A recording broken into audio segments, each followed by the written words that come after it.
Guys, my entire car is just green. Oh my god. I had no idea. I haven't been outside in a few days because, I typically don't leave the house when I'm on my period. There's a bee on my tire. Love that for me. Jeez. Okay. So right now I'm gonna let it be known, in the almost 4 years that I've had my car, it'll be 4 years June 14th. In the 4 years that I have had my car, this is the dirtiest it has ever been. And that's only because our garage is broken, so I can't pull my car into the garage. Because that's usually where I keep my car, especially when I'm away for work. So we're going to the car wash now. You guys, it is happening. I did not use like my windshield juice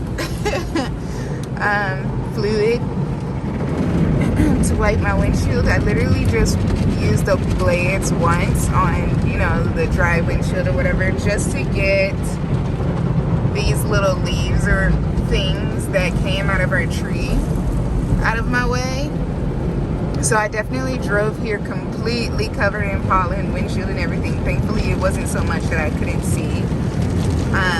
It's just the world was looking a little green.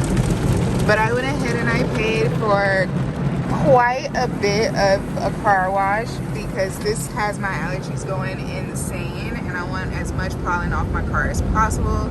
So it was only $20. It's not necessarily what I really wanted to pay, but it comes with a wax or whatever, so that a sealing wax, so it can preserve my car and keep it a little bit more clean for a little longer. So that's what's happening right now. And then next is the spot rinse, which is what this is. I don't think that I paid for ceramic X3, but I don't fully remember what exactly I paid for. So typically, now there's a car behind me, so I can't stay here as long as I normally would. But typically, I try to stay here under these vents for quite a while. Although this light here is very red. Everything seems to have stopped because everything behind me stopped and there's a car that's just there.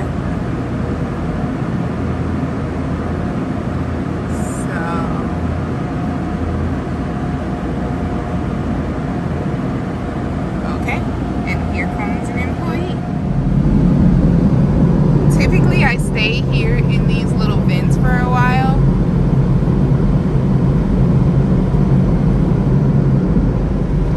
So that light is still red, but there was a car literally approaching me and I did not want to get hit. So now we go to the vacuum station. I can't be the only person that cleans this as well.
So this is, I'm gonna get another layer of that. And try this to clean out. Okay.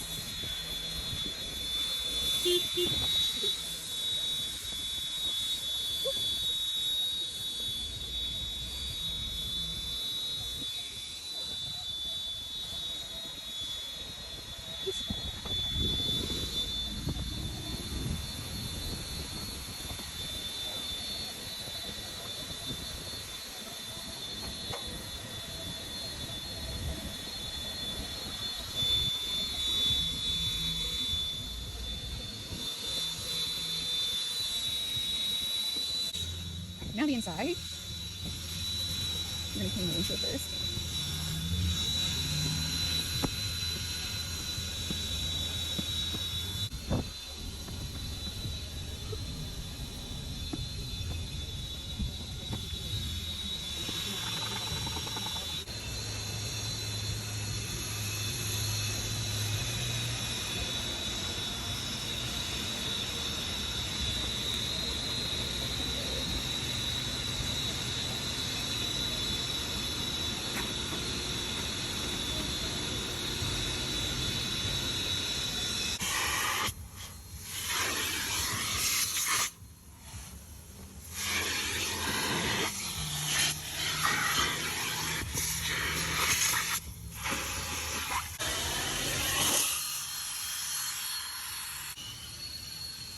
God damn it. It's on the bottom of my shoes.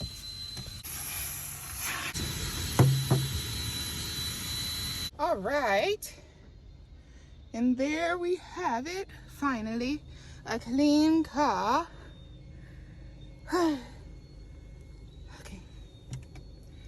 Put that down. Whew. Goodness. I am a sweaty mess. Good Lord. Oh my goodness. Such a humid day today. But my car is finally clean. And is this gonna work? This is not gonna work. Let's roll with that for now. So I have no idea where the thing is, but I do know that it's here in the car. Well, $20 car wash. I say it was quite worth it in the sense that my car got cleaned. I would say the $20 is... I should have prepared myself for that to happen. I say the $20 was not worth it in the sense that I pretty much had to go over my entire car with a towel. But that's solely my fault, simply because it's been a while since I've been to the car wash. And I usually wash my car like once, like every 2 weeks.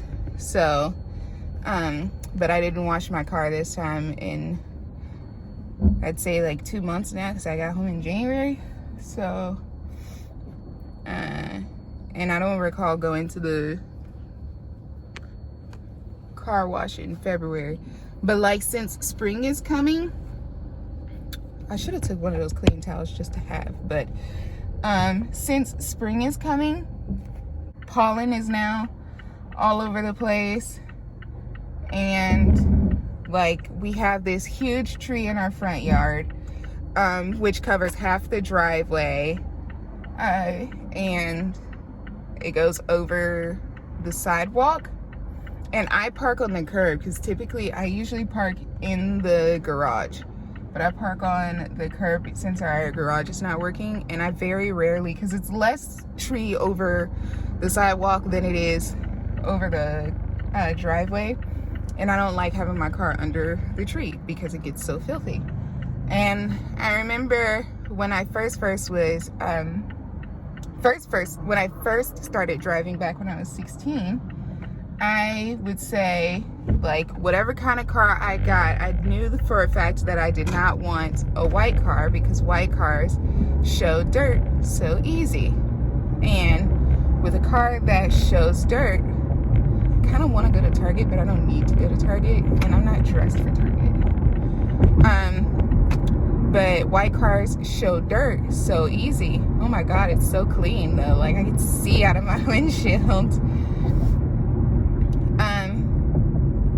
But yeah, so I would not want a car that shows dirt. So I opted for a darker colored car. For those of you who don't know, this is my second car. It's the first car that I bought on my own, but it's the second car that I've owned. The first car, my mom was a co-signer, and I got it when I was 19.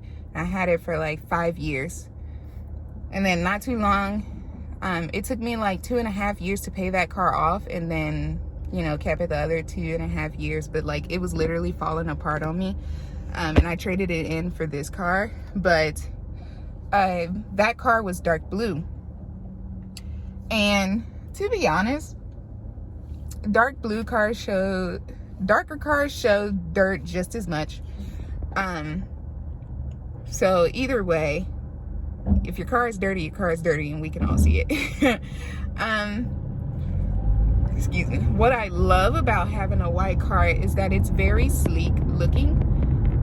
And my car is a sports edition, so it's like it has a sporty look to it. I never want a red car. Never. I don't like the color red, especially on cars. My car is a white pearl kind of white though, and it has a black interior. And when I bought this car, they had 2 white cars on the lot that were, if I'm not mistaken, they were both the same year. This is a 2016 Mazda 3. When I bought this car, it only had 4,000 miles on it. I'm at now, and that was in June 2019. I am now at 39,700 miles. I hardly drive my car. I definitely don't drive it across state lines. So when I moved from Virginia back to Texas, I shipped my car here because I was not about to put 2,000 miles on my car just to get it to Texas. So I shipped it instead. But they had 2 white Mazda 3s. This one and the other one was $1,000 cheaper. But it had 16,000 miles on it, and it had a tan interior, and I did not want a tan interior. I eat in my car, but not a lot. And I'm a person that I typically just don't have I don't have passengers in my car, so I'm usually driving alone all the time. So I never have to worry about anybody else eating in my car and spilling stuff. But just in the event that something spilled, I definitely did not want tan interior for it to show. Oh my God. Ah! So, my blue car had a tan interior, but I had a seat cover on it, and that car, I did have passengers in it because like when I went to work, I had people that I would take to work with me. We'd go, like my college friends, we go to Walmart or Target or whatever together, and they would eat in the car. And actually in my passenger seat, they spilled a lot of different colored sodas, but like I already had black seat covers on it, so you couldn't tell. But still, I'm pretty sure under those seat covers that car was quite disgusting. So anywho's, so yeah. Also, I just like how the contrast from white to black, white on the outside, black on the inside, looked for this car. So I went with this car. And paid $1,000 extra for it. And I mean, it is a-okay. I bought this car on my own without a co-signer, and I have never been late for a car payment ever. And I have 2 years left to pay on this car, but I do pay extra with every month, but I don't pay like a significant amount extra. I literally only pay $30 extra. So, but either way, if it shaves some months off of my contract, then it shaves some months off my contract, and that's it. So yeah, but I typically wash my car once every 2 weeks. Simply because of all the different weather changes. So then my shoes whatever shoes I'm wearing, whatever's on the bottom of my shoes is on my carpet, so I usually just need to vacuum my car. But I go ahead and do the whole thing simply because I just like going through the, you know, drive-through car wash or whatever. So I did, so that's typically how it goes, and I can opt for the cheapest one because my car is always clean. That was also another thing. In my blue car, I didn't really keep it clean. So when I decided to buy this car, I decided to take extra care of it. One, because this is my money that I'm paying for the car, and it's a car that I chose, and it's my first real purchase by myself, and I never want to shoot myself in the foot. And also, like, my car, I'm a person that really likes to drive, although I'm like a really great master passenger these days. But I really like to drive, and there's nothing more calming than driving in a very, very clean car. So the only stuff that I keep in my car, like this piece of mail that I found, is my mom's mail. And whenever I'm on tour or on ships, my mom has to drive my car, and she drives it like literally once a week or whatever, which is how I managed to get so many miles on it. Because when I shipped it out here, I still had less than 30,000 miles, just saying. And I shipped my car out here December of 2021. But she would drive it either once a week or once every 2 weeks, simply so to keep the battery recharging itself, and just to let everything run, let the oil run through the car, or run through the engine and everything, so that it doesn't mess up my car from just sitting. So and then I would always keep up with the maintenance for the car. So I book my appointments through my Mazda app. I have a home dealership. Just like when I was in Virginia, the dealership that I bought my car from is the same dealership that I would take my car to get serviced. But I realized in that last year that they would start to try to scam me, and I would always have the same one person, so he knew me. So I don't know why he felt like he could suddenly start scamming me and stuff. So I didn't like that. So I was kind of glad to get up out of there, for like, as far as my car goes. But here, for the maintenance, whether they're trying to scam me or not, to be honest, I go ahead and pay for, you know, my car, because I'm still gonna take it to the dealership. I would much rather not take it to any like mom and pop repair shop. I'm not gonna take it to any other franchise repair shop or service shop or whatever, because in my blue car I did that a lot, and they would always, like, they were stealing like the little caps off of my tires. They would always give me bad tires, overcharge me for brakes and tires. My oil change was hella expensive. And every time I would get my oil change, they were like, oh my god, you have an oil leak.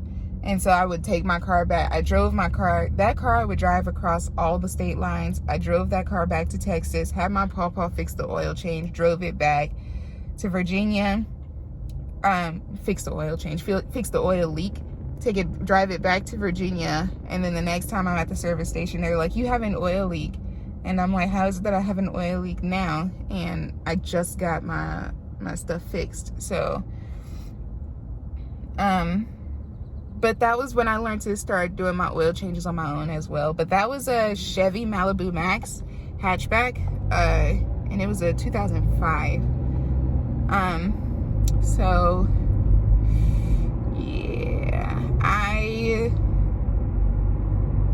so I do know how to work on cars, and yes, I do know what a scam looks like. But at the end of the day, I know that, like, at a dealership, they're not gonna really jeopardize themselves in a way to where, like, they're tearing up my car, because at the end of the day, these dealerships want my car and are trying to buy my car off of me. So they're not gonna tear it up or anything. They want me to bring it back in such a decent, like a decent-ish condition.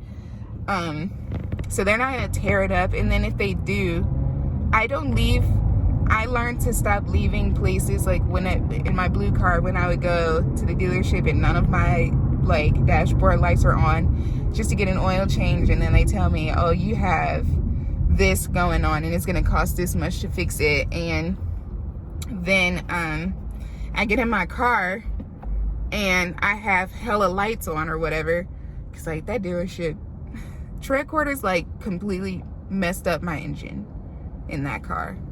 I mean, just blew the shit. So but I learned to not drive away if I have any lights on. I'm like, no, see, here's what's gonna happen. You are gonna fix what you just tore up. I'm not gonna pay for it. You're gonna put it back the way that it was. Or we're gonna have quite a big problem. I'm not gonna talk about the problems that, I'm not gonna tell you exactly what I would tell these people, but I learned to like stand my ground in situations like that. But yeah, when it comes to like the dealership, it's the dealership's fault if they fuck up my car, and I hold them accountable for that. And if I have to pay for stuff, and yes, and I check stuff under my car as well before I go, and make sure that it's like, okay, this shit works. I know it works. This is what it looks like. And this dealership sends you videos. They take videos of your car and stuff to tell you like, okay, this is okay, this is not okay, this is what we checked for on the checklist. And then they give you the checklist at the end, but they're like, this is what we checked for, this is what yours looks like, this is good, this is good, this is good. This one is like kind of good, but it's like also kind of bad, like you kind of need to change that, but also it's not necessary. And then it's up to me if I want to change it at that point or not. I know what my air filters should look like after a certain amount of time with the way Texas weather is, and I know that my air filters based off of Virginia weather, like my air filters for sure last a lot longer in Virginia than they do here, but that's simply, I mean, you seen my car when I walked outside. So knowing just that I'm gonna have to pay extra for air filters a little bit more frequently, just because the air down here is not as clean, is perfectly fine. As somebody who has asthma, I need the best air possible, so, which is another reason why I just go ahead and pay for it. I take care of it, and I'm like, whatevs. I know how much an air filter costs. I make them explain everything to me, and if it doesn't make sense, I definitely ask questions, because dealing with men, they want to make sure, they want to seem like they're right all the time, so you got to make sure that so you got to help them feel like they're right, but you got to learn how to ask the right questions, because a lot of times they'll be talking in circles, and that's how you know that they're trying to scam you. So I let them talk in circles, and then I ask them questions as if like to make it make sense. And when they don't make sense to themselves anymore, that's when they change their answer, and that's when you know that you've won. So, long-winded story. I'm just now going on a drive for absolutely no reason and wasting gas. So, I need to stop by the bank though. Yeah, I guess that's it for me. I'm gonna go back to like blasting music now, so that I don't have to hold my phone up. And at some point in time, I guess I'll find the little clip thingy that my phone sits on in this car. But yeah, thank you for coming to clean my car with me. There she is, guys. She is all clean, only to be right back in the same spot under the tree in front of my house.